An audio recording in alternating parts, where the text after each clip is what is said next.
Habang maaga pa, simulan mo nang gawin to para di ka maging biktima ng diabetes. Guys, kung gusto mo nang maagapan at hindi ka magkaroon ng ganitong sakit, please panoorin niyo po ang videong ito. Ang videong ito ay para sa inyo upang meron kayong guide tungkol sa sakit na diabetes at kung paano ito maiwasan.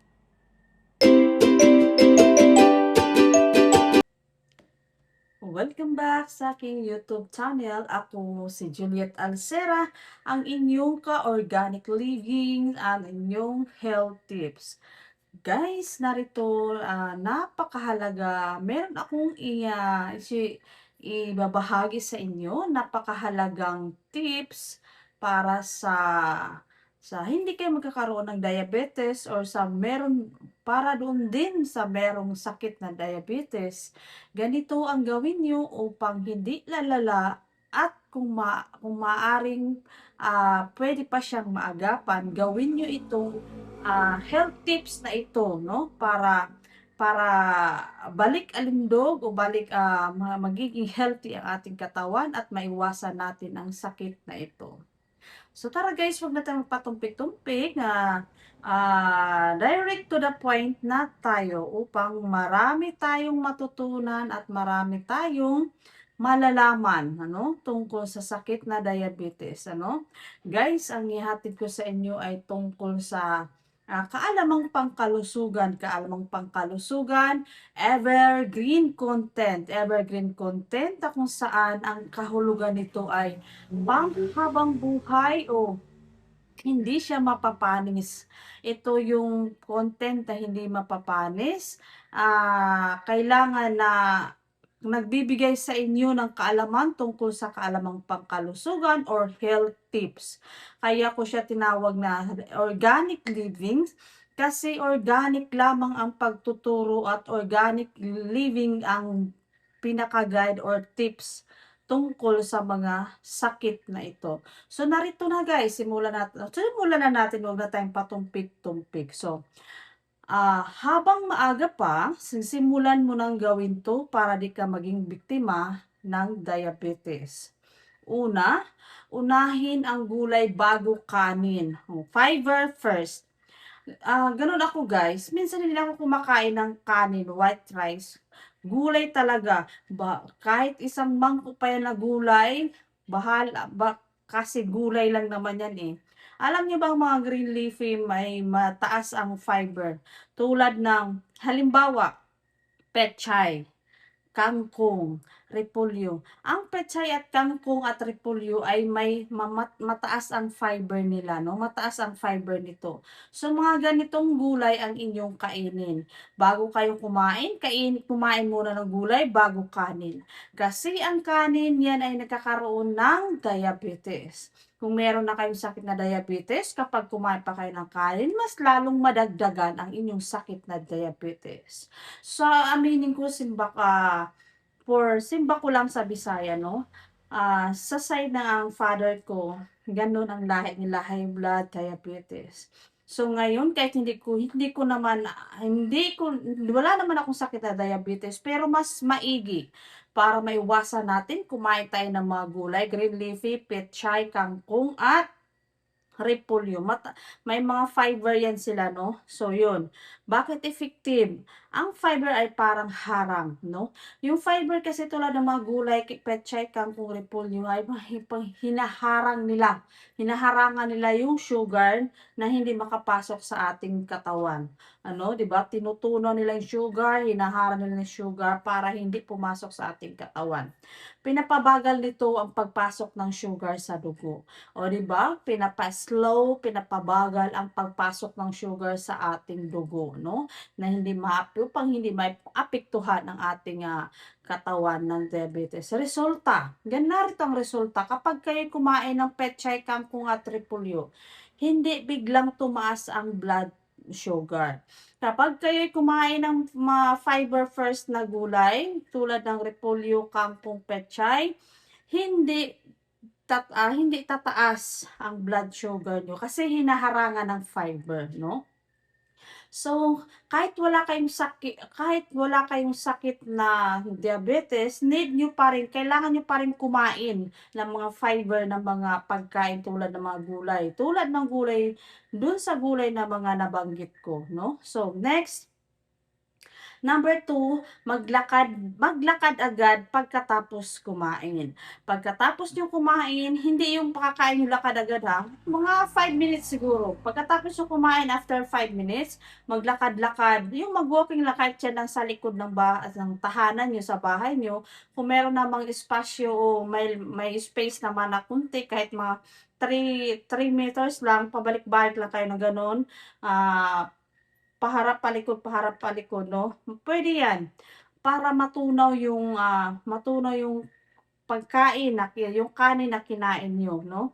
Maglakad agad pagkatapos kumain 10 to 15 minutes, kahit 10 to 15 minutes lang upang tunawin, yung kanin na kinain natin kasi para hindi ma-stuck dun sa loob ng ating, katawan. Kasi yan ang cause na nagkakaroon ng diabetes 'no. Bakit maglakad-lakad 10 to 15 minutes? Ang muscles ay gumagamit ng sugar bilang energy, oh, 'di ba? Yung sugar pala ay, ginagamit ng, muscles natin para yun ay pang-energy nila 'no. So kaya kaya yun 'pag nga maglakad-lakad kayo tinutunaw nila yung sugar. Kapag gumalaw ka, nababawasan ang sugar sa dugo, o 'di ba, hindi ito naiipon, o 'di ba? Yun ang sinasabi ko sa'yo na kapag gumalaw ka, tinutunaw nila 'yan, fina-flush nila 'no? Fina-flush nila, parang iihi mo 'yan, hindi 'yan mai-stuck do'n sa loob ng ating katawan 'no? Hindi ito naiipon kasi panay lakad-lakad mo, so natutunaw 'yan. Ah, ah, si ang palatandaan natutunaw niyan pinawisan ka na at iniihi mo na 'no, na basta naglakad ka ng 10 to 15 minutes. Number three, tubig muna bago matamis. Yes, bago kayo uminom ng, matamis, soft drink, soda, juice, chocolate, tubig muna. Unahin niyo munang tubig bago ang mga matatamis. Bakit? Narito kung bakit. Nakakatulong ang tubig para ma-dilute ang sugar, maiwasan ang biglaang spike, 'no? Kapag uminom kayo ng tubig bago ang matatamis, nakakatulong daw ito para tunawin o i-dilute ang sugar, maiwasan ang biglaang pag-spike. So, narito ang tip, isang baso ng tubig bago kumain. Oh, yes, madalas ko 'yang ginagawa guys, ano, kasi noon pa man nabasa ko na ito 'no, pinag-aralan ko talaga. Bago ako kumain sa umaga, pagkagising ko isang warm water. 7:30 before kami mag-breakfast, uinom muna ako ng tubig, warm water din. Gano'n din 'pag 10:00 before mag-lunch, tubig lang, tubig bago kasi busog ka na, hindi hindi ka na makakain ng marami kasi nakainom ka ng tubig, full na yung tiyan mo 'no. So yun, tubig muna bago kumain. Kumain ng protein sa bawat meal 'no. Bawat meal, kumain ng may protein. So halimbawa, itlog, ang itlog kasi may protein 'yan. Isda, protein din 'yan. Manok 'no, isa kasi yung protein 'yan ang nagpapatibay ng ating, katawan upang hindi tayo madapuan ng diabetes. Bakit? Bakit tayo kailangang kumain ng itlog, isda at manok? Pinapabagal nito ang digestion, mas stable ang sugar 'no. So kapag kumain kayo ng itlog, isda at manok, pinapabagal daw nito ang digestion, tapos mas stable ang blood sugar. Number five, piliin ang slow carbs 'no. Hindi ko na-mention yung mga nakarang yung nauna sa number five kasi tuloy-tuloy na tayo. Pero number five, piliin ang slow carbs. Kapag kayo'y kumain ng mga pagkain, piliin niyo yung walang sugar, mahina o hindi gaano matamis.